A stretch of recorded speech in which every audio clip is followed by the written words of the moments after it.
booliiska magaalada Oslo ee caasimadda waddanka Norway ayaa howlgal ballaaran oo ay ka sameeyeen magaalada Oslo waxa ay ku soo qabteen ilaa iyo 27 dambiilayaal ah kuwa oo ka tirsanaa urur mootooyinka oo mooryaannimo iyo burcadnimo isku bahaystay waxaana lagu soo waramayaa kooxdan la soo qabtay inay ka soo kala jeedaan wadamada Norway, Sweden iyo Denmark kuwa oo ay da'doodu u dhaxayso 20 ilaa iyo 50 27 oo dhammaantood rag ah ayaa waxaa lagu soo qabtay kulan iyo isu soo bax ay ku lahaayeen magaalada Oslo ee caasimadda waddanka Norway. Kooxdan MCA oo laga mamnuucay gudaha waddanka Norway ayaa lagu soo waramayaa in ay isu abaabulayeen kulan weyne ka oo ay ku sheegeen in kooxdani ay tahay koox mooryaan iyo burcad ah oo jebiyay nidaamka dalka Norway waxaana lagu soo oogay kooxdan 27 xubnood ka kooban ee da'doodu u dhaxayso 20 jirada ilaa 50 jirada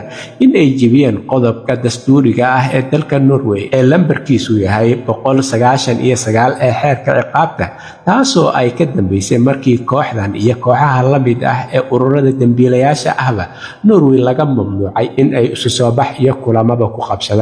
booliiska ayaa sheegay in ay hadda baaritaan xoogan ku hayaan raggan 27 ah ee ka tirsan kooxdan dambiilayaasha ah ee ka soo kala jeeda Norway, Sweden iyo Denmark ee kulankan mootooyinka iyo sidoo kale abaabulka ka dhanka ah amniga ku lahaa gudaha magaalada Oslo ee caasimadda waddanka Norway. Waxayna boolisku sheegeen in ay kahortag iyo ka dabatagba ka sameynayaan arrintan oo jebinayo xeerka ciqaabta ee